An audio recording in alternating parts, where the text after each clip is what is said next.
Welcome to the Voodoo Power Podcast. Welcome to Plates and Pancakes. We're sitting down today with Tony Stewart. Coach Stewart is a strength and conditioning coach at North Scott High School in Eldridge, Iowa. He works with the total development of athletes physically, mentally, and spiritually. Before coming to North Scott High School in 2009, he was at Illinois State as graduate assistant in the strength and conditioning department. There he received a master's in Kinesiology and Exercise Science with an emphasis on sports psychology. He received a bachelor's degree from Iowa State in history education, where he was a 2-year captain on the track and field team. Coach Stewart is a certified strength and conditioning specialist through the NSCA and was named the NHSSCA Regional Coach of the Year in 2022. So welcome to the show, Coach. Thanks for having me. I appreciate you. That's pile on a few things over the years when you do this for a while, don't you? So yeah, your bio is really good. I had a good time researching for this podcast and listening to some stuff you did, some other podcasts you've done, and some stuff that was wrote about you. So it was a good week. Yeah, well, I appreciate you doing your homework, and I imagine you ran into some race car references when you were doing some research. Didn't you? I had to sort through who was you and who was the race car driver. Yes. Yep. Now, the one interesting thing I did find, and me and you talked about it just a little bit when I was getting ready for this, but you spent some time at Winterset, Iowa. That's a unique town. It was the birthplace of John Wayne. It's the Seven Bridges of Madison County, if anybody's seen that movie. And we go there every year for at least once a year, sometimes twice a year for a powerlifting meet. It's just a really nice Iowa town. How did you end up there? Yeah, that was kind of a cool connection there. So my undergrad was in history education.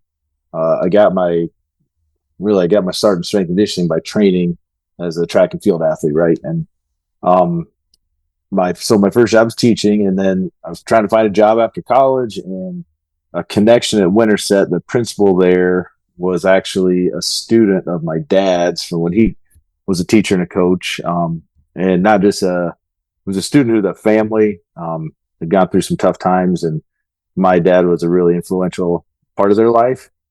So I had that connection, and when they had a job open, I contacted him, and he did, had interviewed and got the job there, and was there for 2 years. And like you said, it's a unique town. Is really there's some great people there. And I was only there for 2 years, but I still keep in contact with some of the people from that town. It was just a great little place. Kind of moving off that into some things that I'd read and things that you had talked about was, I've thought this a lot, but having you hit on it was really good. So a lot of programs try to model after an athlete they don't have. They get a college program or, a bigger high school program either. What are the detriments of programming to something that you don't have the athletes for? Yeah, I think that was kind of one of the things I ran into when I came here. You read all the time, you see all the time that you don't train high school kids like you do college athletes, and that's what we do. Like most people that come out of a solid background of strength and conditioning probably ended up at some point working with higher level guys or girls that have bigger training ages, things like that. And then you come to high school, and it's like I got a 13-year-old that's 75 pounds soaking wet, I think, and it's just different. So what I've found is what I did find is you just run into some things where maybe you felt like, or I felt like I was, I won't say doing more harm than good, but I wasn't helping as much as I thought I was going to be helping. And that just really kind of made me reevaluate some things and kind of land on how we do things today. And like any other good coach, I think you're always evolving, right? Still am. So I see that a lot, like in track programs, maybe. Somebody models their track program over a high volume program. Well, you may not have high volume athletes. Now, all of a sudden, your guys are in a hole and you can't figure out why. So understanding your athletes has got to be key to starting all this off. Yeah, that's absolutely correct. I mean, what I'm seeing now, really just the last 3 to 4 years is like training in general. I'm not saying, man, speaking of Zach Evan-Nash, I just ran across his a podcast he did with Dave Tate a year and a half ago. And I texted him yesterday. I was like, hey, I really liked your podcast with Dave. And he goes, it's like, which Dave? It's like Dave Tate. He's like, oh, that was over a year ago. I just happened to run across it. And what I really liked about it was just you're So, you're just not. Sorry, I kind of lost my train of thought there. But um, what was the question? I was a good point there. Sorry, completely lost my train of thought. No problem. We were talking about Zach before the podcast, and Yeah, then that all come in to the mix. And before I go back, that Dave Tate yeah, podcast was amazing, and that was great. Yeah, I researched off it before I had him on, and it helped tremendously. But the question yeah, was sort of, you see a lot of, let's just use track for example. They use maybe a high volume idea for athletes that maybe they don't have a high volume population. So now they've done more harm than good because they didn't understand the athletes they had. So understanding your athlete and what benefits them the most is crucial. yeah. Sorry about Zach, but I agree because if you don't understand what your athletes have gone through or what they've done up to that point, you're trying to do things that you see online or things that are high level things that that's one of the big things with Dr. Yesus is he assumes you have a base of training with like total body movements, things like that. And then I've learned that from other people I've talked to that have been really close with Dr. Yesus. Like if you read the book, you really kind of get a snapshot of what he's training. And some of the guys say, the book is okay, but there's a lot more to it.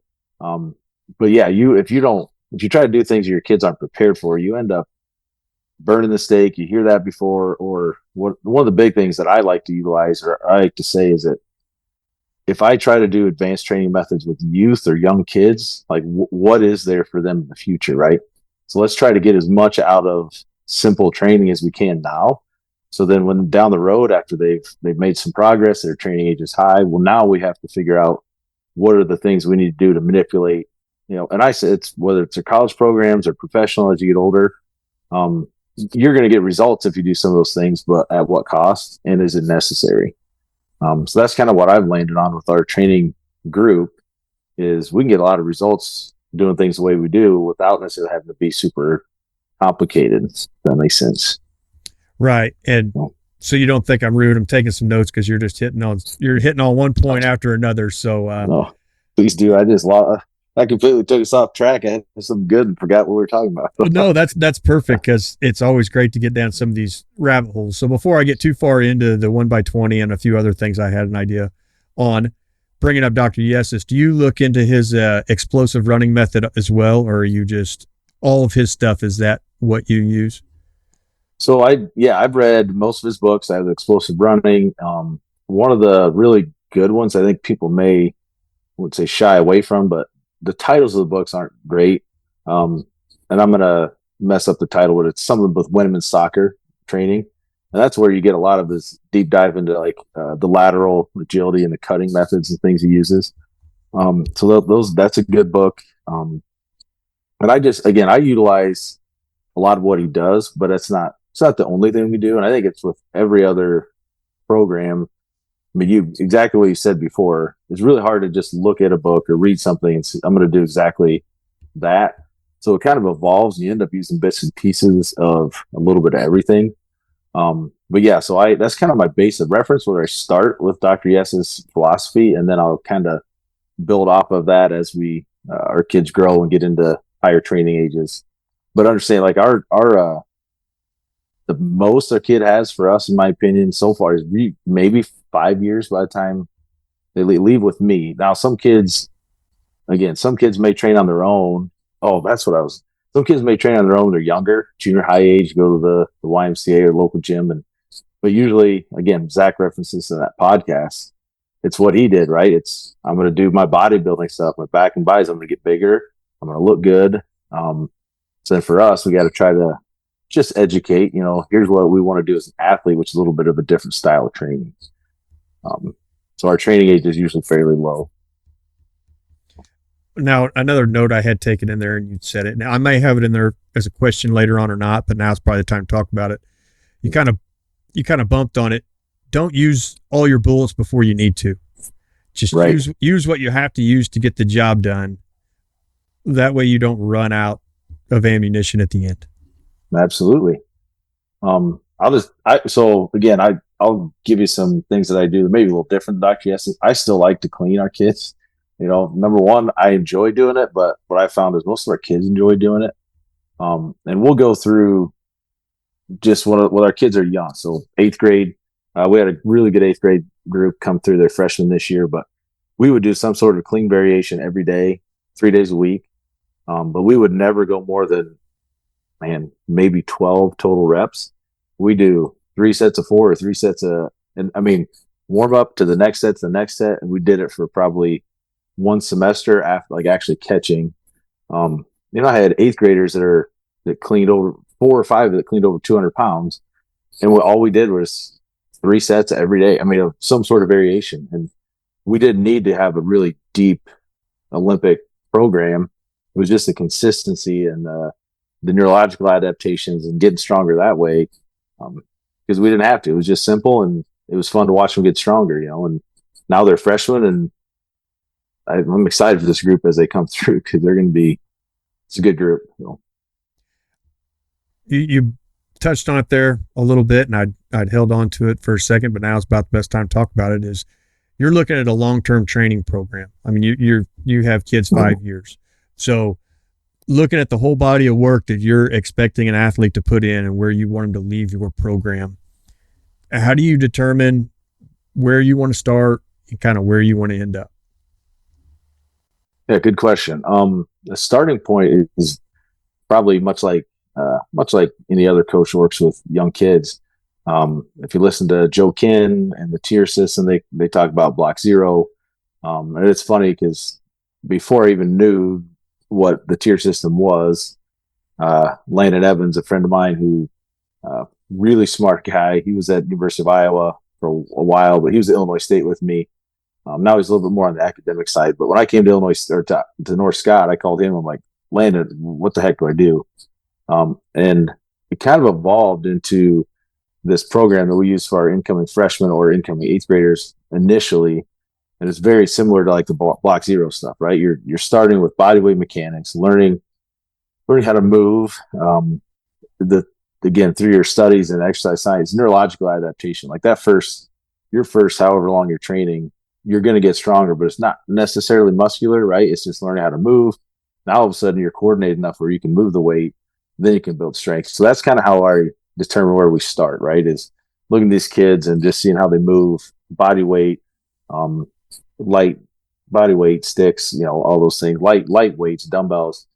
And I'm a big believer. We start with unilateral as much as possible to build that coordination, and we'll get into some bilateral stuff. And then where do we want to end? I've got different groups. So we got a kid that's going to go. I think I mentioned this to you, but he was North Dakota State scholarship kid. But Iowa kind of lured him away with the preferred walk-on. Kid's an incredible athlete. Man, I know where I want him to be. And we've talked about his summer program.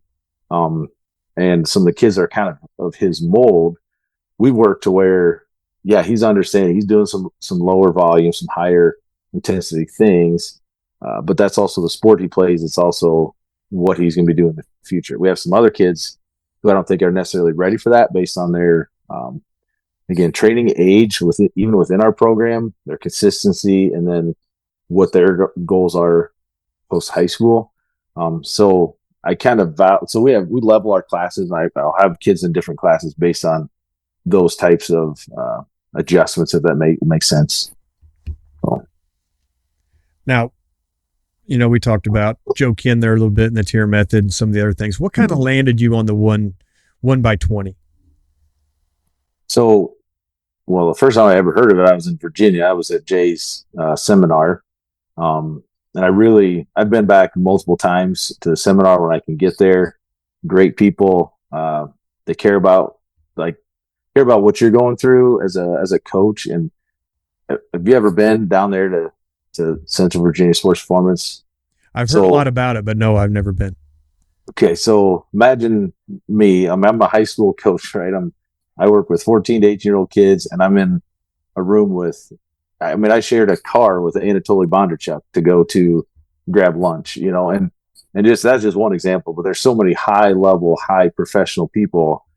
But everybody that Matt Tomey, he's another guy that's been really good to me. He's at Nebraska now.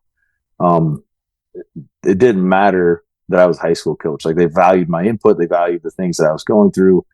So while I was there, that's when I listened to Jay and a couple other guys, Matt, some other guys talk about 1x20, and like the book before it was even out, they had copies of it.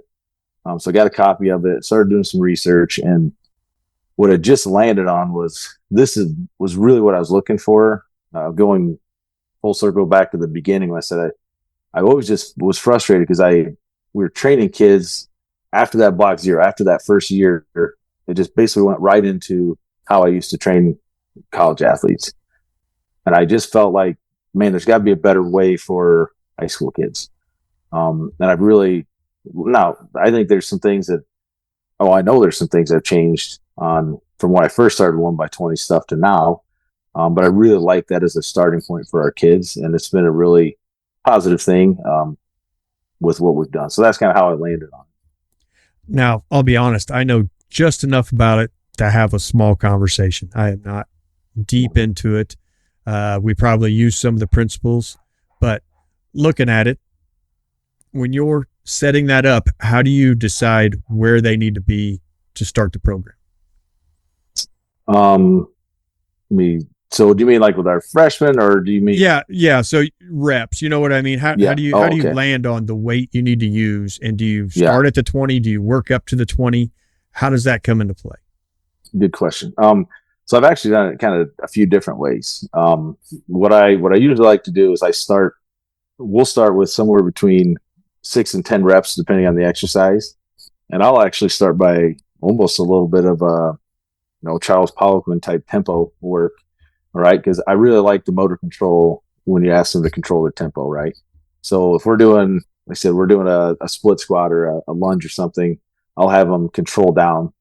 Everything's on me, down 2, 3, 4, pause at 5, fast up, and then we'll slowly work. Once we get past 10, and this actually really worked, and it seems like it's a lot of volume, but these kids can handle it because it's not a lot of weight. So we'll do 10 reps at a controlled tempo, and then we'll work up the next 10 reps immediately after without my tempo control. Now that's probably over a 6-week period, but I really like the controlled tempo because it helps them to feel the positions, feel what they're trying to do, and not just. I mean, you worked with younger kids before.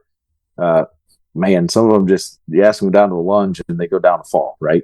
My now 15-year-old, who again is one of those 8th graders that cleaned over 200 pounds.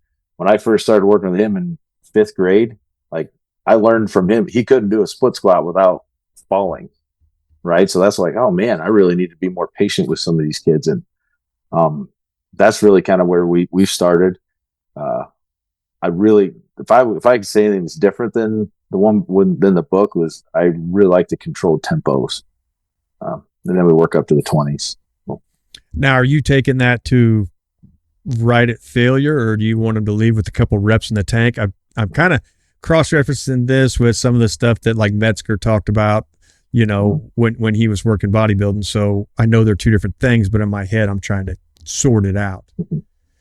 So what I've really noticed, it's so dependent on each kid, right? I can say one thing and I can get 15 different end results, right? So I will use the term technical failure a lot, but I'd like them to I don't want them to go to absolute failure. Now, if you're on like a dumbbell bench or something like that, that's easy, in my opinion, for kids to fail. You got spotters, it's not a huge deal. I think it's really hard at that age to ask them to go to failure on any sort of lower body exercise. That's a whole different animal. But what I've noticed is I thought the kids may have thought that they were going to leaving a rep or two in the tank at like 18. But I've seen them. So I've noticed that, hey, you can do more. I'm like, all right, we're going to just go until you can't go anymore. I've had a kid do 30 to 35 reps on specific exercise. And I'm like, hey, I don't want you to do that many reps. So we need to slowly add weight here. But they just don't know. Like they haven't done it enough. And it's easy to go in and do a 1 rep max. Well, you'll figure that out in a hurry. But understanding how much you can do volume wise, how much weight you can do is more difficult. But man, what I've really seen kids grow to where they do way more weight for multiple reps than they ever thought they could, which is pretty cool. Now, do you see a fair balance in hypertrophy and strength, or do you see maybe more hypertrophy and a little less strength, or vice versa? What benefits are you seeing from this method? So one of the biggest, I think, misconceptions is you can't build strength, which I used to think the same thing, but I've seen some crazy numbers, and I know it's not all about numbers, but like I said, we had a kid, and I was a Hatfield squat with our safety bar. He's a junior, and he's a really good athlete, really good, strong kid.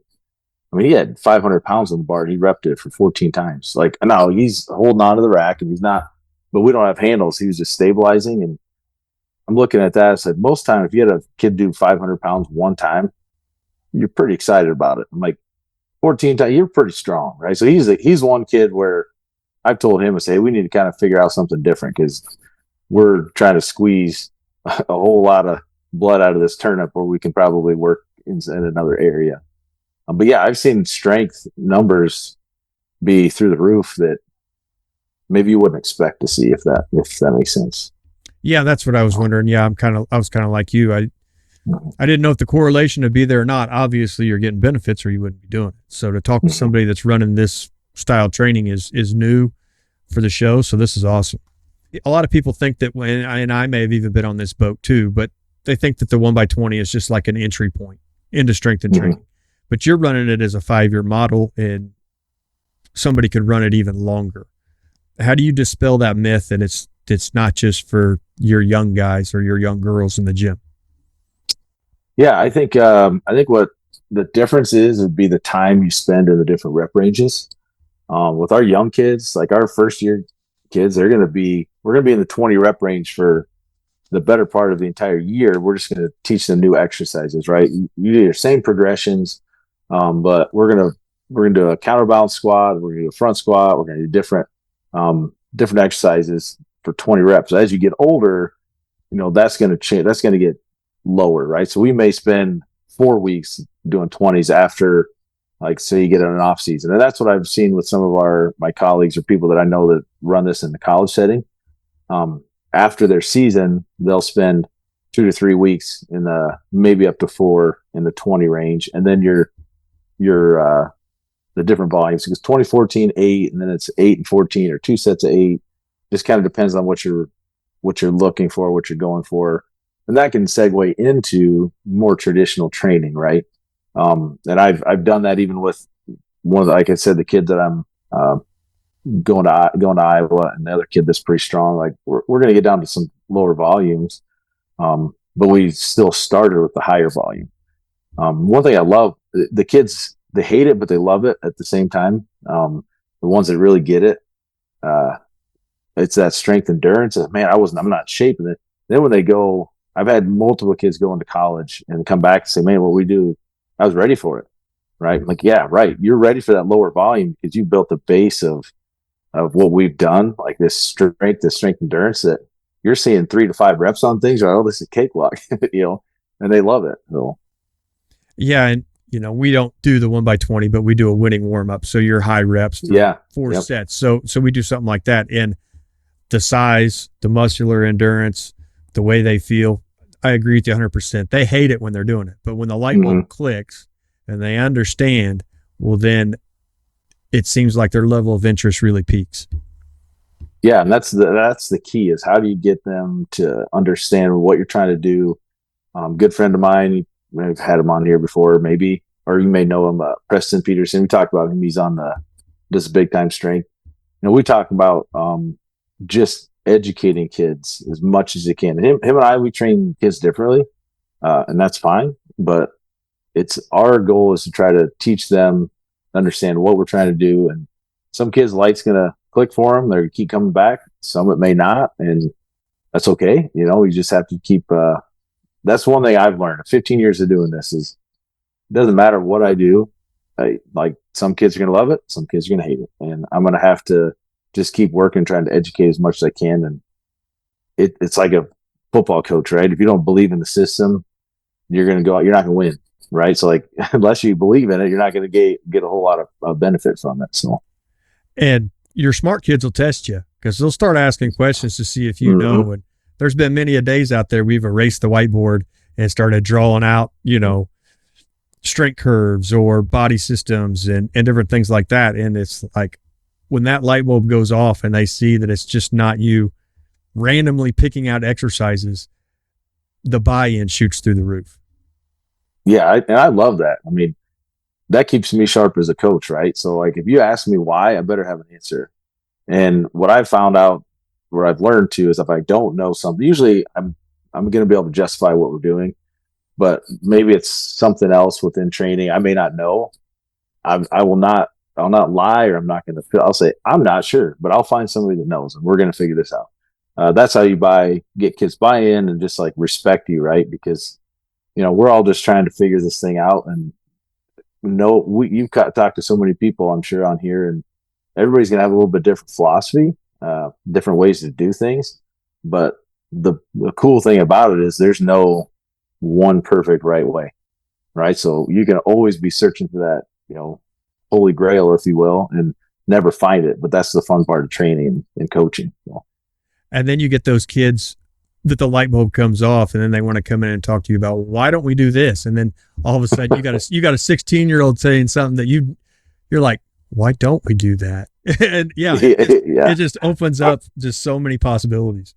Yeah. And part of it too is, man, I don't have time to do everything, guys. Like I would, but if I get you minimum, we try to train 3 days a week. If we're in season, 2 days a week. Now I get kids that will come in 5 days a week. Now I got to figure out with them, like, hey, here's what we can do to complement what you're already doing, instead of just benching more. Every high school boy, how much you bench? Exactly. I don't think that'll ever change. I don't think it'll ever change. It hasn't changed in how many years? It's let's do curls and bench press and get out of here. Yep. And you know what? Sometimes those off days, I'm like, hey, go get your pump on. There's nothing wrong with that. You got to have fun. Yes. You got to find those days to let them cut loose and enjoy the gym for what it is. I'm gonna give you one quote before we go to the next one. Our head football coach really helped me with this, because I'm pretty I want to do things my way, and I was having a couple kids, like I said, wanted to do some things differently, and Kevin said to me, he goes, it's like when you go to a concert. He goes, when you go to a concert, the band wants to play their new stuff, but once in a while they got to play their hits because that's what the crowd wants. And I said, man, he's like, that's what you got to do. It's like, man, that's a great analogy, right? Like I'm going to get what I want to do. We're going to do what I want to do. But if I give the audience a little bit of what they want, they're going to be willing to come back to the concert. I thought that was a great analogy. I have never thought of it that way, but man, that really is a good analogy, and it keeps people buying tickets and keeps people showing up. Yeah, and that's the whole point, right? Consistency. So yeah, if they know they're going to get a little bit of what they want, you get more of that consistency. Yeah, that was a really good thing. I have a great relationship with him. He's never 15 years that I've worked with him. He's never said we need to do this in the weight room. He's had those questions, right? Why are we doing this? Explain this to me. But I've never been told what I should and shouldn't do. And as a strength coach, that's pretty awesome, because you've dealt with coaches that it's been a struggle. I had one of the gym boys come in today, and he's helping a little competition baseball team. And he was kind of hitting me up about coaching. And I coached a lot of softball. My brother coached a lot of baseball.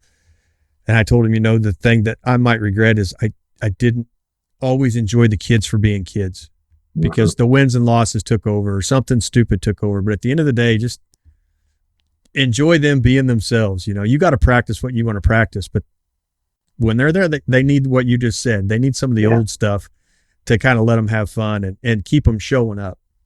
Yeah, that's awesome. Now, doing this podcast, I get to talk to a lot of coaches, and some of them have been very big heroes, like, Jim Windler and Matt Winning. And it's a little bit of awestruck, and then it turns out to be just a wonderful experience. Well, you got to meet Dr. Yessis, and then you talked about riding in the car with Bondarchuk. How were those experiences for you, and how do they kind of shape some of your ideas? So I'll go back. I have not got to meet Dr. Yessis. I've just met people that have worked with him, if that makes sense. Okay. But yeah, being with, Anatoly Bondarchuk, like I was also a thrower in college, right? So I did hammer and discus at Iowa State, and what I thought was super cool. Like I said, it's one of those, wow, I'm a little bit awestruck, but the guy was he just we sat and just he just talked to me like a human being, right? And I think that's such a huge it's a huge just learning, just a lesson for me or anybody else that like these people are just people and they want to help you. Yeah, they happen to be, maybe up on a pedestal in our mind, but for the most part, the best people and the best coaches are willing to help anybody. And that's been my experience. I've never reached out to a coach that really just said, yeah, I don't have time for you, and I'm sitting in a car going to lunch and trying to understand this broken English from Dr. Bond, and but it was pretty cool. He just sat there and he just took it in and understood that, man, this guy values me. That's what I like. Sounds like you talked to uh, Jim and Wendler and Wenning and those guys, and you're awestruck, but man, they're just trying to help you, right? And it was pretty cool. So, and at the end of the day, they were genuinely great people, and they lived up to the image they put out there. They weren't fake, they weren't phony, they were who they were. And I probably value that more than anything. In an age of hiding who you are, those guys are they're real. Yeah, I absolutely. That's a big. We talked about this before we push play here, but things have changed a lot since we've just through our lifetime, and I struggle with that. Like kids, I got to put everything I do online, and do I look different? And it's fun to see people who are generally who they are. This is who I am. And Jay DeMeo, I told you he's been great to me, and you see him on his podcast, and in person, same way. I mean, I go down the list. Those guys are just who they are, and passionate about coaching and kids, and trying to help people get better. Now, in all this, we've talked about what could be some pretty complicated systems. Finding a way to keep everything simple so that it all stays in focus. How have you been able to do that? Probably one of the biggest influences. I can't remember who told me this, but what ends up happening as a coach is we typically get bored quicker than the kids do. So like I might have a kid 3 days a week, where 3 days a week for an hour and 15 minutes, where I'm doing it from 6:15 until 4 o'clock every day, right? So there were times where I'd be like, man, I got to change. So I got to change, when in reality I didn't. And to me, it's just what I found was probably the biggest thing that's going back to screwing things up, right? Is I would change exercises or I change volumes, and it just didn't work well, or I was not happy because we weren't technically proficient, and it would take us forever. Think about how many times you change an exercise, and it might take 4 weeks for a kid to be really good at it. Well, then I was changing exercises in 4 weeks. Once they got good at it, I'd switch the exercise, and I'd be pissed because we weren't good at the next one. I'm like, just be patient, and it's more about me being patient than it is the kids. And then with the kids, it's just like, hey, simple, see progress, see yourself getting stronger. I don't do a ton of testing, but really every time we do something, it's kind of a test. So getting the kids to set small goals, whether that be volume, whether that be weight, and that's what the 1x20, the whole system is. Am I moving up a little bit on volume, or am I hitting my reps and they're a little bit cleaner? I like to throw med balls and jump and do all that. And when we test those and see those improve, I think that's a big thing. Is that's the transfer of your training, right? Even though it's not in your sport, but it's more athletic type movements. So being patient, that's the biggest thing. And you're talking about, not always testing or whatever. You may not always be testing, but that athlete is in their mind. How does the weight feel? Is it lighter? Is it so staying with something long enough for them to see the results? Yes, is probably pretty crucial, especially in maybe some athletes that haven't seen a lot of benefit from the weight room. Yeah, I think that's the big one, is you see that they see it themselves, and a lot of what I hear will be how they feel competing. Maybe their body feels better, or they're able to do XYZ a little bit longer, and they don't get as fatigued or things like that. And we're in the era of club sports and weekends, and that's a whole nother conversation, but that's a big challenge for me too, is like how are we preparing these kids to withstand what they're going to have to go through on the weekend? And then we come back on Monday and maybe they don't feel great, but we still need to train so they can repeat the cycle without getting injured. And that's hard. That's probably a little bit harder one to convince kids, but man, if you don't, I think the negative is you're just going to break down more. And the hard part is if you don't have that concrete research for them, like you can look at research, but it's not something you can measure. It's for them, like an individual right now. It's just something that we know that's going to help you take you through and be more resilient in these weekend tournaments and everything. But it is hard to measure compared to a number on a bar. So adding on to that, a bad day in the weight room isn't life or death. It's just, you got to take it in stride. You got to take the bad days and move forward. That's not your sport. I've heard you talk about this a little bit. That's not your sport. This is the weight room. You're going to have bad days. So getting those high achieving kids to understand that not every day is a PR day in the weight room. Yeah, that to me is just talking about stacking days, right? Being consistent. And those kids that are the most consistent understand that because they've seen the good days, they've seen the bad days, and they understand that not every day is going to be perfect. But if you don't stack the days, then you're going to have a lot more bad days than you do good days. Every coach wants to, we're going to preach consistency because you see it. You see the kids, it's an old rock, break the rock, never survive. You just keep hammering. Eventually you're going to have that breakthrough.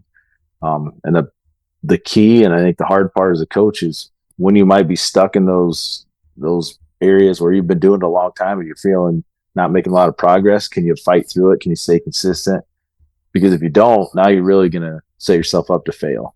But if you do, the success is coming. Now I've been struggling with this myself a little bit because I talk to a lot of guys and they're really deep in technology. I'm behind on technology. Not going to lie. I'm trying to catch up, but balancing the technology you have at your disposal, but also the coach's eye that goes into everything you're watching. How do you work that out where you're getting a good mix of both? Good question. Tech, what we use for tech, we have Team Builder, which I think there's some really good things about it.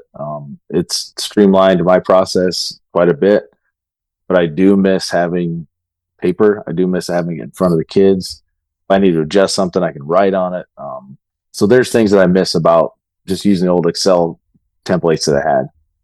So we use Team Builder. And then I have some velocity based. I've tried, like I'm kind of with you. Like I've tried to be on the front end a little bit of the tech, but every time I've tried, I don't do a great job of onboarding slowly. I'll put it that way. So I try to use it with a big room, and we got connectivity issues, and it would slow down the room, and I'd get pissed, and I'd stop using it. So recently, I really kind of committed to let's just see how this will work. So I've got probably 4 or 5 different groups, like groups as like 3 or 4 kids at a rack in different groups that I've been using our gym aware units. So some velocity based training. And all I tell them is that I just want you to worry about how fast that number's going. And if it's a day where, like, based off of where I think our training, hey, keep it at above this certain level. If it goes below, I just want you to try to move it faster. What I've seen with that is it's not necessarily because you talk about a coach's eye, right? And you may have experience with it. I've told kids, hey, I want the bar to move as fast as possible. I want your intent to be there. And I thought I was doing a pretty good job of that. But once I've started using the gym aware units, the kids understand it differently. So even maybe they thought they were moving fast, but when you get that competitive number, it's hard to explain, but their max intent is better than what it would ever be without it. And it's really gotten me to where I want to use it for everybody, not necessarily to train, every power and all, just to have the number to drive intent.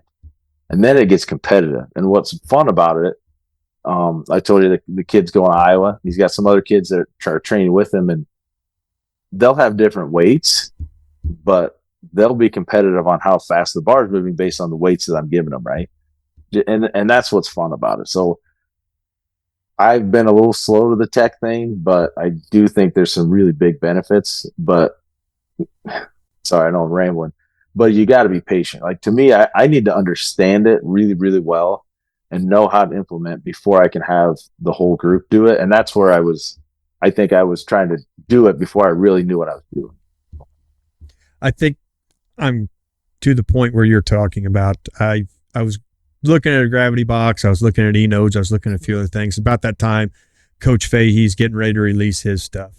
And I really like Coach Fahey, and I think his stuff's going to be really good. So I've held off until his stuff hits the market, and then I'll probably go that direction. But yeah, we think we're moving the bar fast, but are we? You know, what's that tangible? Right. What's that tangible number that says we could go a little faster, or we could adjust a little bit in how we're doing things? And man, that is hard to beat. So I agree with what you're saying 100%, and I hope to be there soon. It's like we use a Vertec, but you know, pretty old school jump and measure. A jump mat would do incredible things because now you can weight it and you don't have to worry about touching because, you know, so yeah, technology is the direction I have to go. You just have to you have to realize you have to need it before. I think you can get there too quick, maybe. Yes. Well, that's kind of where I was. Like I wanted to be ahead of the curve, but I didn't understand it enough to be ahead of the curve. I knew I knew I wanted to, um, but then I wasn't patient enough with myself. You know what I mean? So now what I've seen, hey, kids are going to college or they're going on these visits and they're like, oh, coach, they've got this thing that measures. I'm like, well, we have it too. And it was almost an ego thing for me where I'm like, okay, all these kids are going there. I want them to know they're going to get just as good of training or better training here. And if I'm not going to stay up with the technology and they are, that's on me, right? Like I need to make sure that I'm educating myself enough, doing the research enough that I can have them prepared. So again, before I always feel like our kids are prepared to go to the next level. Well, now that all these schools are, you know, we got a D3 school that a bunch of our kids have got, Wartburg College. They've had a lot of success in football and other sports, but we've got a lot of football players there. They use Elite Form, right? Creighton uses Elite Form. We got a girl going to play volleyball there next year. I'm like, okay, I want them to be prepared. So when they go, it's not the first time they've had velocity based training and they've had that number. So it's kind of forced me to make sure that I'm staying on that cutting edge, just staying up with what I need to stay up with. So professionally developing.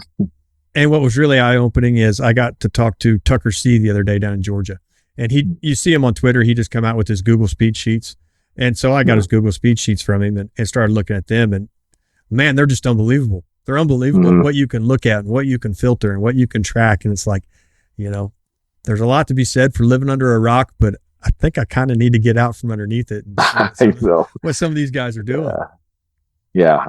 My cop out, and it's not a cop out, it's actually reality, is I don't have a staff of, you know, whatever that, hey, you're focused on the tech, you're focused on this and you're focused on that. So basically you have to do it in a lighter version, right? Like that's what we looked into Catapult and to some of the other player tech, the tracking stuff that for our football program. And our head coach, again, he said, I love this data. He goes, but who do we have that's going to look at the data, interpret the data, and then how are we going to adjust what we do? And for him, he goes, I know that this player, and I won't say his name, but I know this player is running more than anybody in practice because he's a starter on offense. He's our punter. He's our kicker. He's Boobie Miles. He does it all. He's like, I know that I need to back off on him. He's like, do I need to spend the money and have all this data that I don't have really getting analyzed? And that was another. So it's a balance, you know. What can I use that I will actually utilize instead of what can I have that's just going to be there, but you're not really utilizing. Yes, and all the information is wonderful, and what these guys out there are tracking and looking at is unbelievable. But in my mind, if it clouds the way you think about something, it's information overload. So you can only take it in bits and pieces to fit what your program can handle. So finding a balance is crucial. I guess back to the root of the question, finding that balance between coach's eye and technology. I mean, I could ask you what your thoughts are on this too, because I go back and forth. You can have if you have all the perfect information of like omega waves. I think that's a really cool piece of technology. But when you show up on game day, you got to perform regardless of those analytics, right? So to me, there's a balance of trying to figure out to get you to those game days or get to that point where you're going to perform optimally, or you got to try not to swear. You just got to suck it up, right, and get it done regardless. Because I mean, there's a balance there. You know what I mean? I mean, and I wonder if you get too much on the optimal side, do you get in a kid's head where you're not optimal today? I'm not going to perform well. And I don't have enough experience with this. So I've always kind of wondered if you get too far one way, you sometimes take that grit and toughness away. And that is a good question to ask. Like I said, I don't use probably enough technology. I'm kind of like you. I don't use enough technology to wonder maybe that far, but that could be something that could happen. And a lot of kids are looking for a crutch anyhow, so you give them one and then what happens, I find myself getting there and watching a kid and thinking, let's say wrestling. Oh man, he looks weak in his hips. He's not flowing through fast. So I'm really probably almost too dependent on what I see to make changes, where technology might tell me, hey, he's good. He's good. He's just having a bad day. And then not tell them and let it balance things out for me. I don't know. Yeah. And I think that's a great point too, because I don't want to sound ignorant when I say that, because I completely agree that I think it's great to have that information. And like you said, sometimes what you see, it may not look good, or maybe the kid doesn't feel great, but the analytics are telling you different. Like, hey, they're fine. Let's get after it. And so there's that end of it too, and that's just I've not been able to be deep enough into it to really get to grasp that, but it just depends on the staff and what you have available to you to be able to do that stuff. Yeah, making it all work and what everybody wants to know. What does your sport coach want to know? Yeah. What do you need to know for your metrics? What does your volleyball coach want to know? It could get really crazy really fast. Right. That's a perfect statement, because if you let it could get really crazy really fast. But I think if you utilize it, like I said, for velocity-based training, if I can just figure out just to get them to utilize it for max intent, to me, that's serving a huge purpose. I think it's a positive purpose. Yeah, and then as you understand that better, and now a new metric you want to look at because of that, now you bring a little bit more into your program, and exactly, it may not feel like you're drowning in ideas that you're not quite understanding.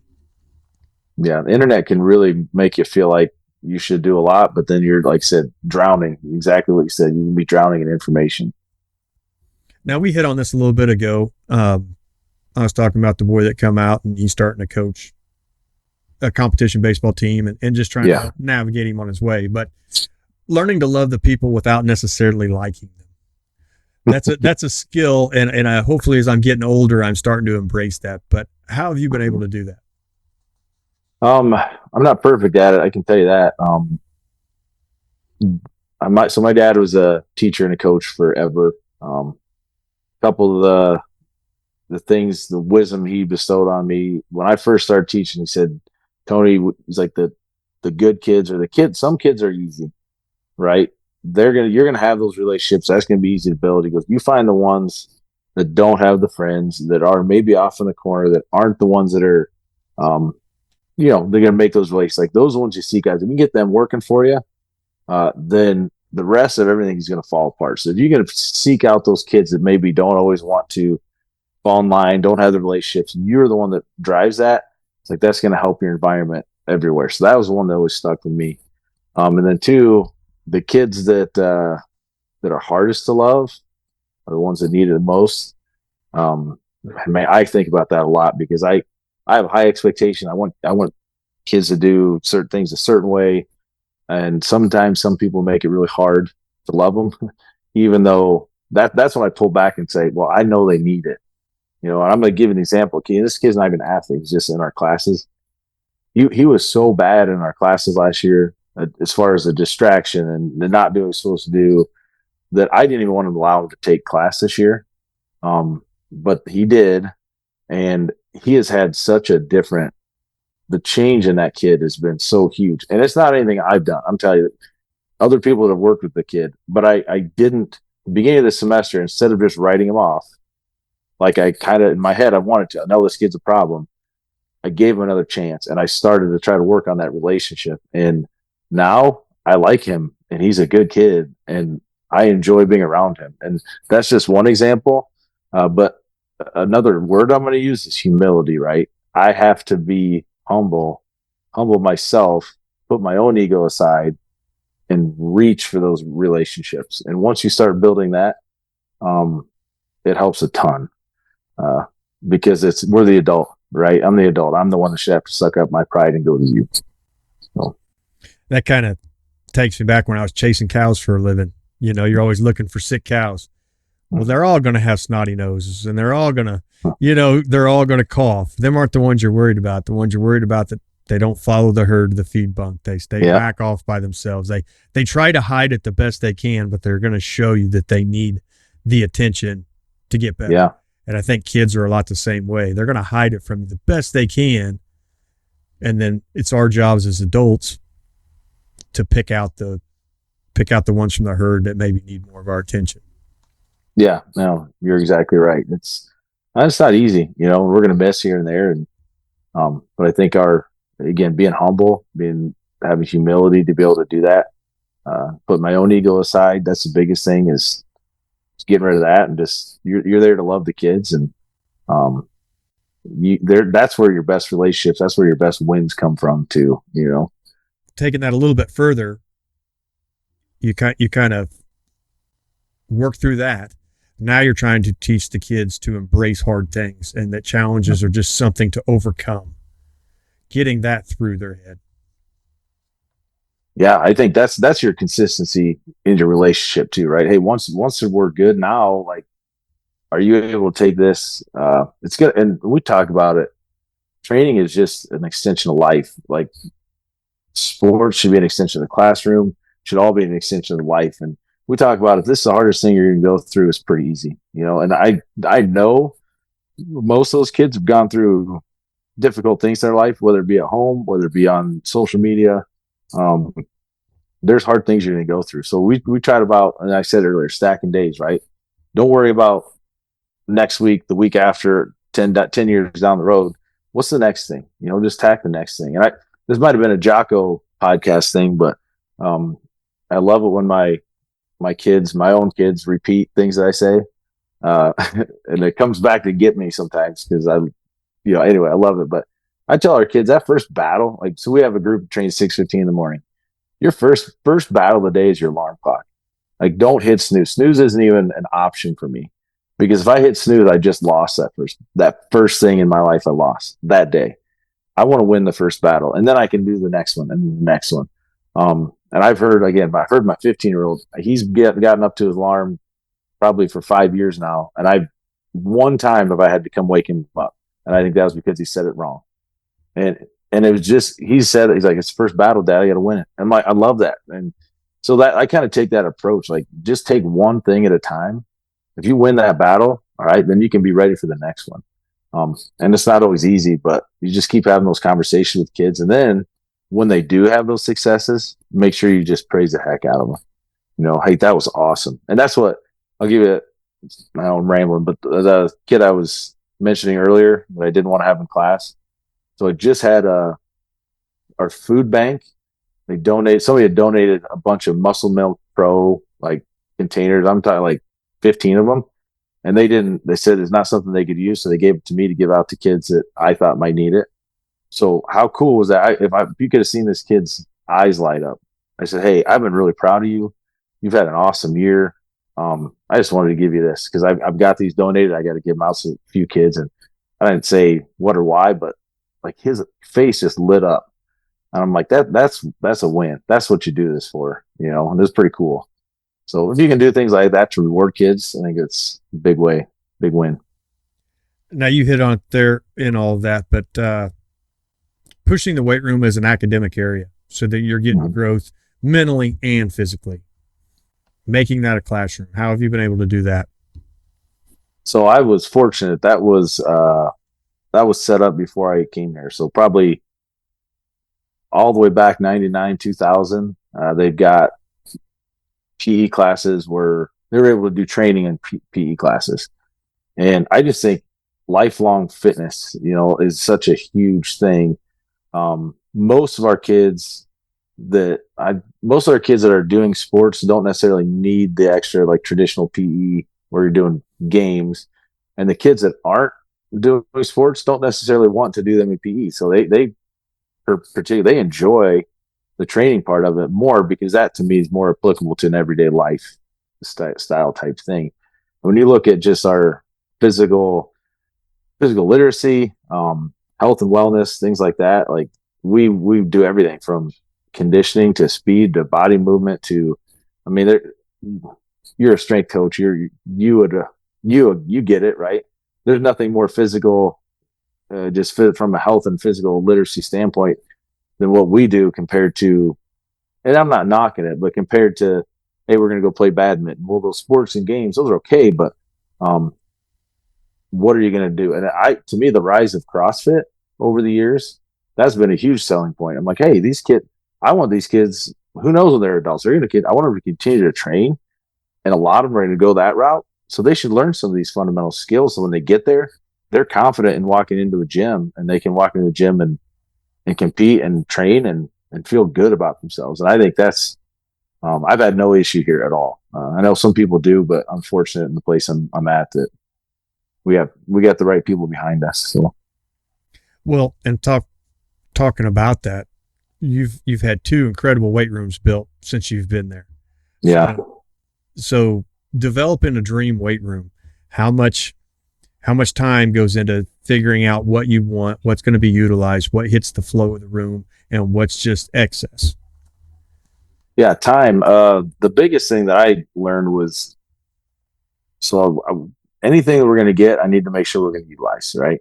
And I didn't plan for small groups. So you look at our room, we have 10 powerlifts posterior chain developers. They're combo glute ham reverse hyper, and we were actually the first big order because they were looking to make them. They weren't quite sure, and I said, I want these, and I was going to use a different company. I was going to, like, the bulk of the weight room was powerlift, and then we're going to use a different company to get the similar glute ham combo, and they pulled the trigger on it. Well, we have 10 of them. Well, that seems like a lot, right? But if I've got a room of 80 kids, 20 racks, 4 to rack, when I get to programming glute hams or whatever we're doing, I need a minimum of 10, right? Like I need 10. So we have 10 on that. We have 10 doing a row, or 10 doing some other exercise we can rotate through. What I found, the other part of it, when we have a few pieces that we only have a couple of. I have 2 pitch arcs. I've got 1 leg press. I've got a couple flywheels. I've got some, like, the only selectorized piece is a seated row. We have 6 of those. But the equipment that I ordered that were just a few of was, when we have kids that can't do our main exercises, what are things that I'm going to want to adapt for them? So, like, you got a kid that can't load their spine. Okay, we're going to pitch arc, right? We got a kid that hip problem, whatever they're on their field. So we're going to leg press. So those are like the small things that I thought about. Everything else is pretty much, how can you train a large group? And then the smaller things are, the smaller things you're going to use is what can I do when it doesn't fit that kid? A certain kid can't fit that exercise. So I'm going to give a small plug because my blood and Tim O'Neill did awesome for me at Powerlift. He's since moved on to a different job, and my nephew, if you're in the Midwest, Trey Washington at Powerlift, my nephew's took over for Tim, and he's working for them. And but there's a lot of great people in different equipment companies I know, so they'll help you out. Taking that a little bit further, I cooked hamburgers a lot of Friday nights over the years. My wife was an officer for the Booster Club here where we are. As a coach, understanding what the Booster Club's there for and utilizing them to help finance some of your needs. How did you start understanding that? Okay, so we have a vibrant Booster Club, and they want to help kids. And if you're a strength coach, or at least this is how our Booster Club works. Our Booster Club, we don't necessarily have a wrestling booster and a football booster. it is an athletic booster club. And when they donate or they give what their funds to their programs, the one thing I heard is they want to try to cover as many kids as possible. And the way we have set up, every student athlete has access to our weight room. Every student athlete is expected to utilize our program.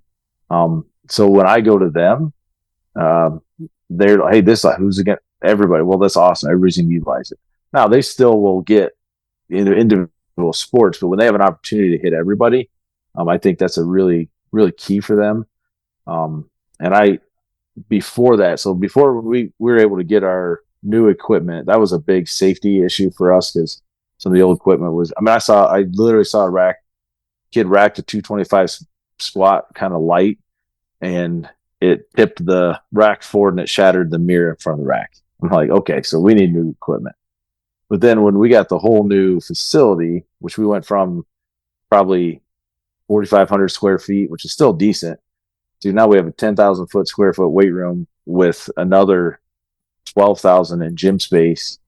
That doesn't happen if you don't build your program to where we had enough kids and enough people utilizing the room, had built the relationships with the kids, that our superintendent, who's new, comes in and says, man, you need more space because we had so many kids there, and that's where you start. Like, if you want to get a new facility, you just hammer at what you're doing, and it's going to happen or it may happen, may not, but you're at least going to find a need for it because you have so many kids that are trying to use it, and that's where it started. And I had a guy on a podcast, I don't remember which coach it was, so if they're listening, I'm sorry, I forgot you said this, but I know you did say it, was start with the coaches that can get the kids in and then build your facilities. You can almost outkick your coverage. You can build these big, nice facilities, and all of a sudden you got cobwebs in the corner because nobody's showing up. Develop your program, get kids in there, get kids excited, and then build your facilities around what you've created. I 100% agree. I mean, you win with people, right? You win with people first. And if you get the right people there doing the right thing, then the rest of the stuff will come. But we've got a school that kind of modeled, they built a brand new facility, modeled it after ours, and they can't get a coach to stay there anymore. And like, they've just had their football job. They couldn't get anybody to apply for their head football job. And I look, and what hurt them was when their head coach that was the head football coach, I helped in the weight room. He took another opportunity. He was passionate, man. He loved the community, loved the kids, and that's been gone. And I look at the facility they built, and they just can't. They're struggling, and it's not because of the facility, right? It's the people, and I think that's you're 100% right. It's people first. People first. Now, through all of this, how has your perspective changed over your years on programming for your student athletes? So what I do better now than I did when I first got here was listening to kids, listening to the things that they do. And I touched on it earlier, but we're in club volleyball season, right? Like, it's tough. I mean, I've got kids that have practice 4 nights a week, and they're done at 10 p.m. And then I expect them to be bright-eyed and bushy-tailed at 6 a.m. Well, that doesn't always happen, right? And to me, what I do is I do a better job of listening to the kids and trying to meet them where they're at. And like we touched on a little bit earlier with the technology stuff, is that where's the point of we still need to work hard, we still need to push through things to where, hey, maybe we need to back off a little bit. It's finding that balance. And that goes even back to consistency. When you're consistent, all right, you can live to fight another day. We can do a little bit, or hey, you're going to go over there and you're going to stretch and roll out. You're going to do a little body weight circuit, and you're done, because I know you're coming back. And then we're going to train on a day you're feeling better. And when you're consistent, you're comfortable doing those things. And that's where I think I've changed the most is just trying to listen to kids and meet them where they're at, and not just being like, no, we got to do it this way. Like, hey, I'll listen to how you're feeling, and let's make the adjustment. So you were talking about comp volleyball that in late night practices and stuff like that. The other thing, my daughter, she played softball, and she played with some Iowa girls. Mm-hmm. Iowa does things a little different. Their softball and baseball seasons over the summer, correct? Yeah. Yep.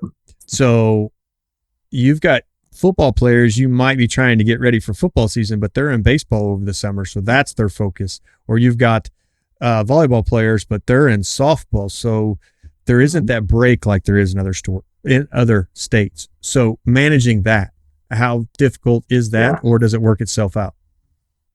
It works itself out, but it is difficult. Just because so our June is in Iowa is just busy. I mean, I look at okay, so let's say you have a three sport kid.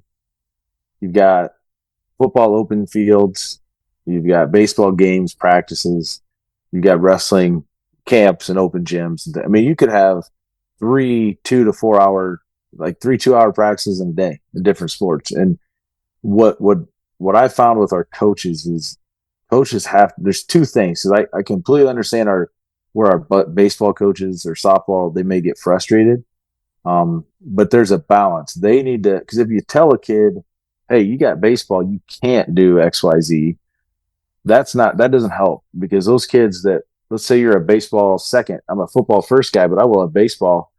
You got to let them do their off season stuff to a certain extent. But on the flip side, your football coaches or whatever else, other coaches have to understand that, hey, I respect our baseball team and our kids. So, hey, we have an hour of not just 7-on-7, but skills with the receivers. You may come in here, you're going to run a few routes, but really you're working on the mental side of it and watching and learning. I'm not going to have you run an hour's worth of routes. And I think our coaches for the most part do a really good job of that. And for my side, our baseball team, we lift twice a week as a team. Softball team will lift twice a week as a team. And then if they want, so we ask our off season, we just go 3 days. If they want a third day, like the baseball coaches are okay. They go to that third day on like when football lifts. They're okay with it as long as the kids are feeling good. Is it perfect all the time? No, but what I alluded to at the beginning, it's typically the adults are the ones that you have to be smart because the kids might try to do everything they can. You can't tell them no if you're the baseball or softball. Maybe in playoff time, yes, but you shouldn't tell them no. But on the other end, the off-season coach has to respect the in-season sport and just pull back a little bit. And I think our coaches do a pretty good job of that. It's not easy though. I'm not gonna lie. And it's been not a battle, but an evolving relationship over the last 15 years since I've been here. I could imagine that would be the case for sure. I mean, everybody has to share athletes, and doesn't mean you're happy about it all the time, but you got to do what you got to do for the best of your team and the best of the kid that you're trying to help. Right. You're the key right there. What you said at the bat is we got to do what's best for the kids, right? Yes, we got to do it with our team, but we're trying to help the kids have success. And that's another change that I've made is it's not about what I want. I'm trying to help that kid reach their goals. But then the team as well. So it's a balance. It is. And this is probably digging into a little bit of your sports psychology, but listening to you talk, you're a small, big school. Yes. Yep. You have to have your athletes prepared for the grind every week of going against a school that's twice their size in some cases. Mm-hmm. That can be a mental beatdown pretty quick, especially if things aren't going your way. How do you keep the buy-in high and kids' effort at a maximum level? Because if they're losing on the football field, well, what good does the weight room do? We're losing, coach. How do you keep that effort up? Great question. And since you mentioned football, so when I first got here, we were in our biggest class, and we had never won a playoff game. That was our big deal. We'd never won a playoff game. Well, a few years in, and again, I'm not saying this is not because of, I just happened to be a part of being here. So then we won a playoff game, and then it went for a while. We can't get out of the first round, but we were having a lot of success. We were just going toe to toe with some of the big boys, knowing that it was always going to be hard to really make that next step because of the size difference. Probably the best thing that happened to us is they added a fifth class, an extra class. So we went from being the smallest big school to now being one of the bigger, not quite as, so does that make sense? Not small schools, but we're the second class down. And what's been good about that is, man, the top end of of our class now, I mean, Cedar Rapids Xavier, that's a team that before they dropped down a class to 3A football, which is now 4A, but when they were 3A, they were in back-to-back state championship games in the biggest class in the state. And then the next year they dropped down. And then Western Dubuque, I mean, we got some teams that are, I would put them up against just about anybody. And what's been awesome is that they realized that the level of competition really didn't drop. But because of, we feel like when you get to the top, we have a chance now. Whereas before, we felt like there's a certain level where we could get to, and that would be our championship. Football's a number game. You play a school that's got 2,500 kids versus 900. You better have some pretty special kids to be able to compete. So how do you do it? I think our coaches they talk about process, right, and improving. Give yourself an opportunity.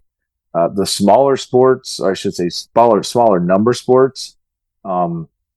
Basketball. You have 5 to 6 kids on the floor. Our kids don't care who they play; they'll go up against anybody, and that goes to our coaches too, because they hammer that positivity into them. So how do I do it? I don't know. I just keep being consistent, keep trying to train hard. It's not easy every day, but I think it's a culture piece in our school where it's just what you do. So We've been on here a while, and I'll start bringing this around. But there was a few things I'd heard you say in some podcasts, and man, it really stuck out to me. And one of them was specialized sports. You talked about competition sports and all of that taking its foothold in. Those sports need more GPP because they are getting hammered so much with specialty stuff. So creating a wide base for those athletes becomes more important. How are you able to kind of balance that with some of your other kids that maybe are multi-sport athletes? Yeah, good question. So I guess alluding to that, I feel like so much, I'm sure you get it too. Coach, I play this, I need to have this workout. Well, let's build a base of fundamentals. And for me, when we get a little bit more specific, is those kids that are, I kind of alluded to it earlier too, was I want to commit extra. Coach, I need to come extra.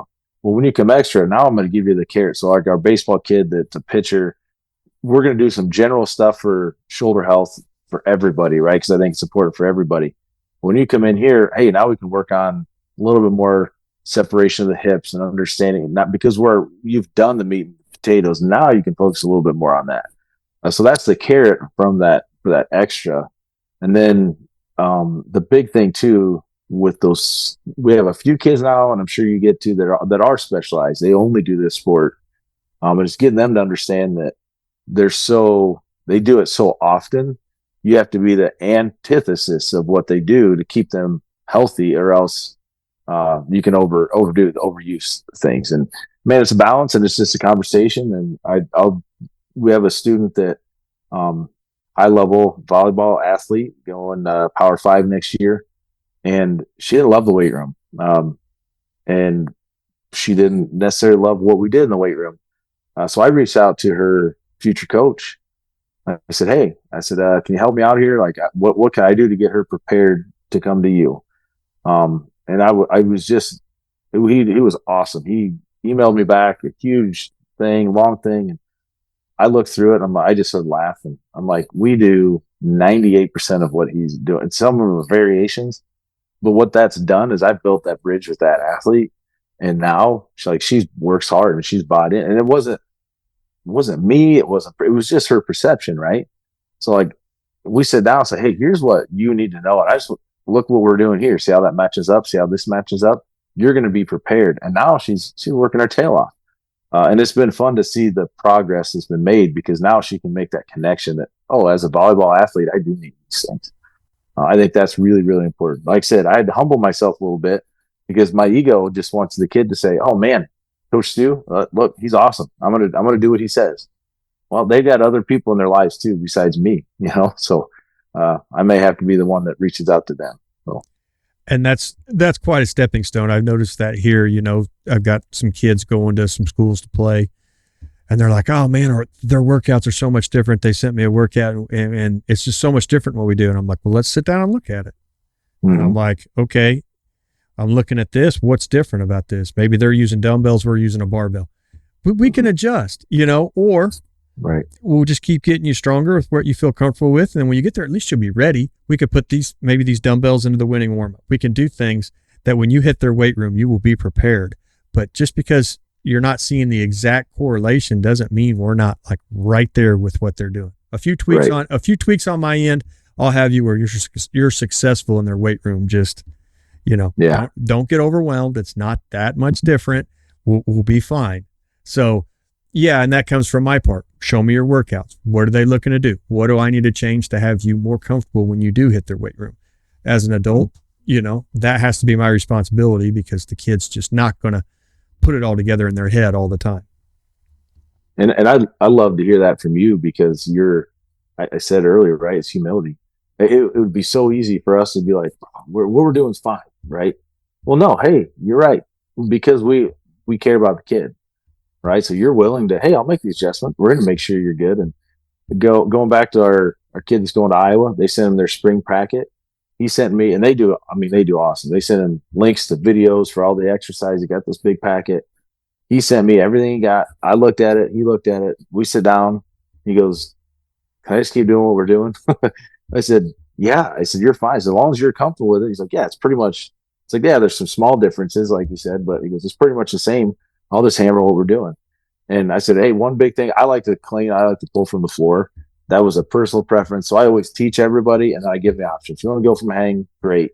But I told him, I said, I know Iowa, they everything's from a hang. They don't pull from the floor. I said, I recommend you do that. He goes, well, yeah, I'm going to have to do that for the next 5 years. He's like, I like pulling from the floor. Can I still go for it? Sure, fine, right? I thought it was kind of a neat correlation too, because he knows he's going to have to hang clean. He's comfortable with cleaning from a hang, but he likes to go from the floor. Like, so I'm going to do it while I can. Like, I'm okay with that too, Yeah, as long as that light bulb's went off in his head and he understands or she understands, and that's where it all matters. At the end of the day, it doesn't matter how good you are. It doesn't matter how good I am. It doesn't matter how good the University of Iowa is. Yep. What does this kid understand, and what can he produce by what he understands? And yeah, that's right. The overall goal, I think, for all of us. Yeah, exactly. Now, I'll kind of hit you with this last one because this was something really unique to me, and I agree with it so much. It's crazy, but I know you read quite a bit. A lot of the coaches I talk to read quite a bit. I try to keep my nose in a book as much as possible, but you made the statement to read books 10 years or older. Mm-hmm. How did you stumble on that concept? Because I think it's easy to, I guess I listen to coaches that are smarter than me. I always think are maybe older and wiser too.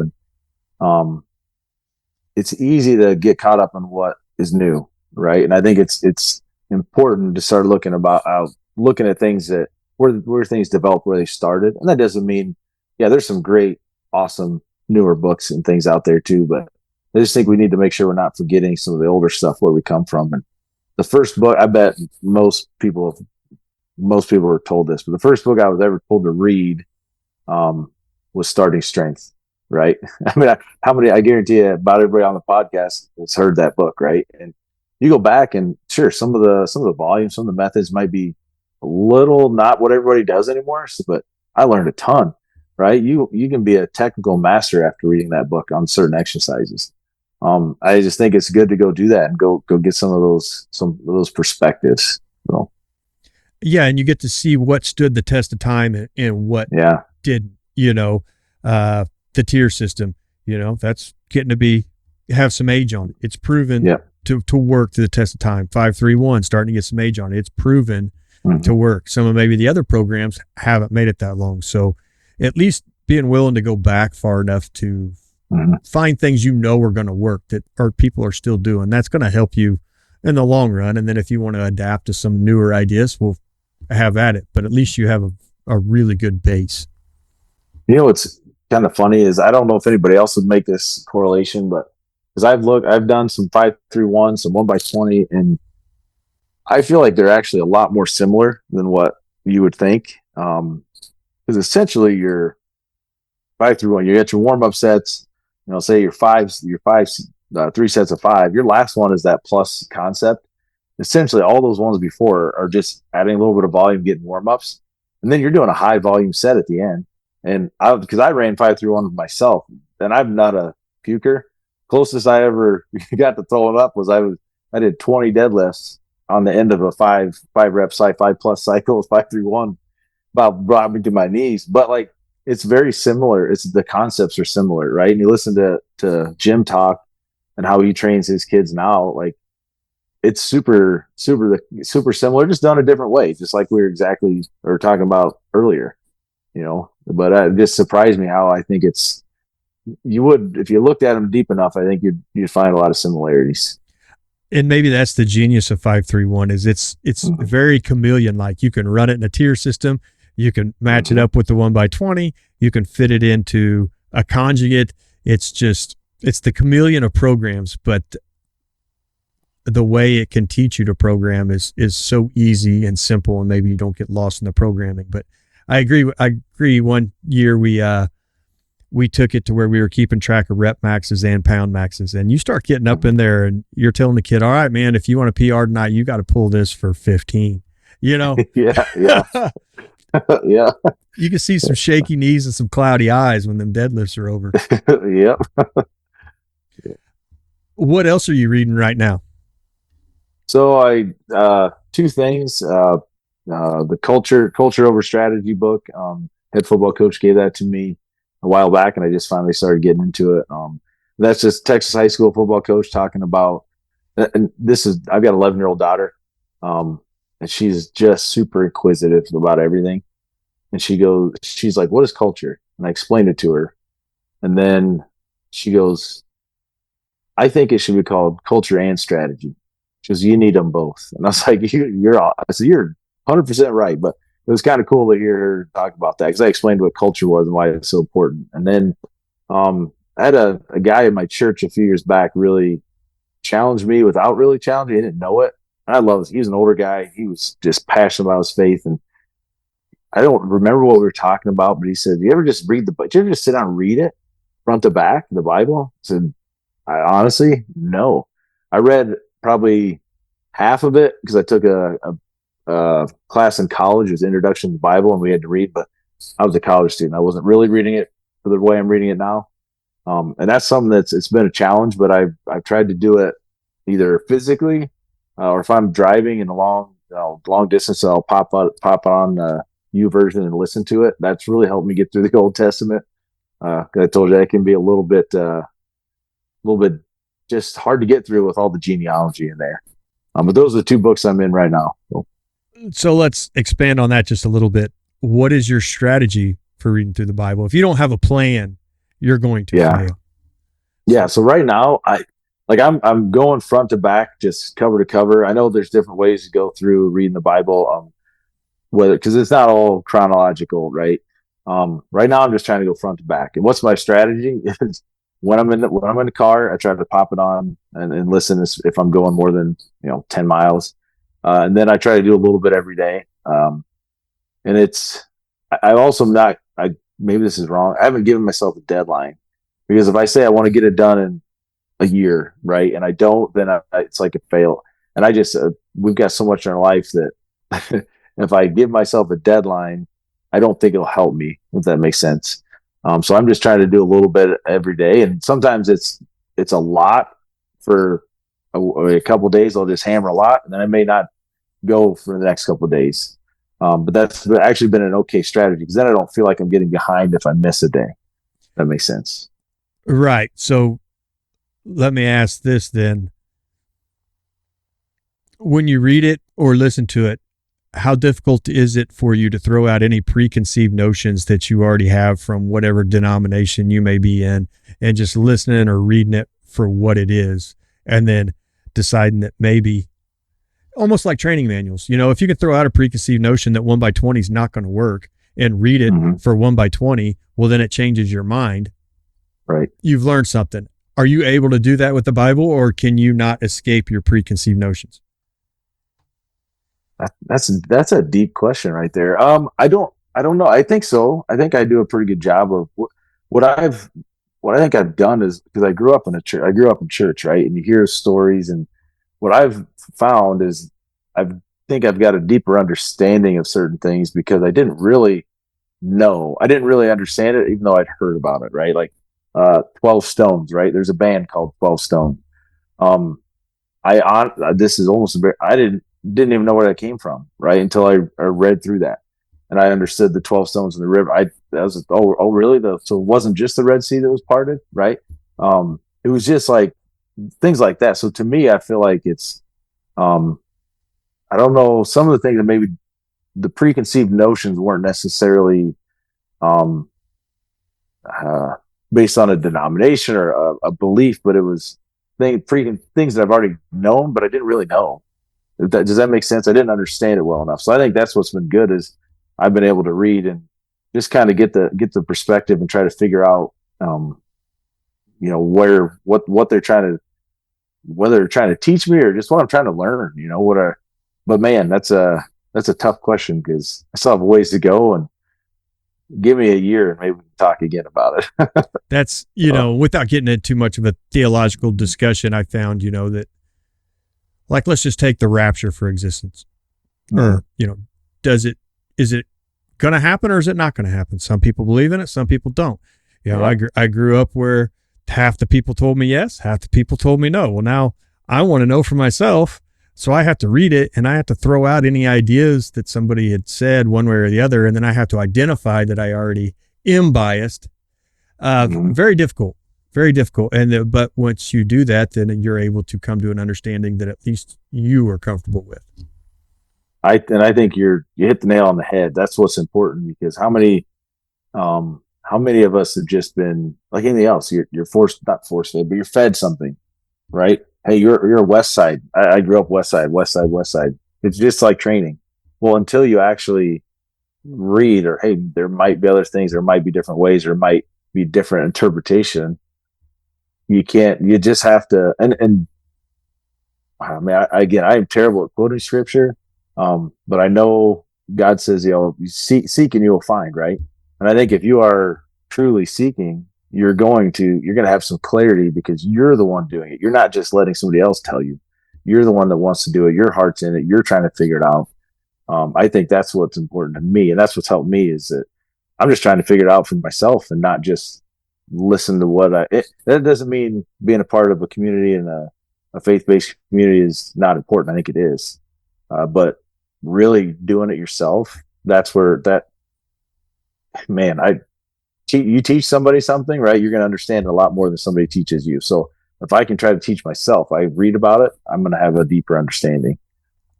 And to take that a little bit further, if you teach yourself something, it's something you obviously want to learn, or you wouldn't sit down to figure out. It's different when you walk into a curriculum that's spread out for you. You're going to learn this, you're going to learn that, you're going to learn this. Well, I don't want to learn 2 of those 3 things. Well, you're not going to be very good at those things. You find something in life that you want to learn and you're willing to put the time in to figure out. Good things result from that. Yeah, absolutely. You can take all the parenting classes you want until you become a parent. Then you figure it out and you make mistakes. And humbly, my youngest is 9, my oldest is 15. So what do you think goes on there, right? There's a lot of jabbing. And sometimes I play into it. And my youngest made a comment to my wife the other day. He was cleaning up the kitchen. And this time, again, humbling, before school. And my wife texted me, he's like, hey, why? I asked him why he was doing it. He said, well, maybe that'll like me a little bit better. And I'm like, wow. I'm like, whoa, I never thought about that. So I took him out for ice cream and I said, bud, if you're feeling this way, I'm sorry. And because I have the relationship with my oldest where I can go back and forth with him, I'll give him a hard time. My youngest, I've discovered, doesn't quite take to that as much, and he's a different kid. But as a parent, there's no manual for that. So what do? I care enough about it that I can learn, and I'm going to dive into it, and I'm going to admit my mistakes, and I'm going to find out. And, we talked about it, and he gets it now, and we're good to go. But it didn't feel real good, when he said that. But as a parent, sorry, I know that's a lot, but just going back to what you said, I care enough about it that I'm going to learn, and I'm going to grow, from that. Yeah. Understanding there's a problem and understanding that you're the only one that can fix it, shoulders a whole new responsibility. Yeah. And that's going back to reading, and whether the Bible you're training, understanding that you're the one that has to put the work in, you know? Well, Coach, this was a way better discussion than I ever could have dreamed of. I always enjoy talking to coaches, especially when they bring as much to the table as you did this afternoon. So I really appreciate your time, and hopefully we can sit down and do it again one day. Yeah, I appreciate you. Thanks for having me on, and thanks for Zach for the recommendation. So. No problem, man. Have a wonderful evening. You too. Thank you.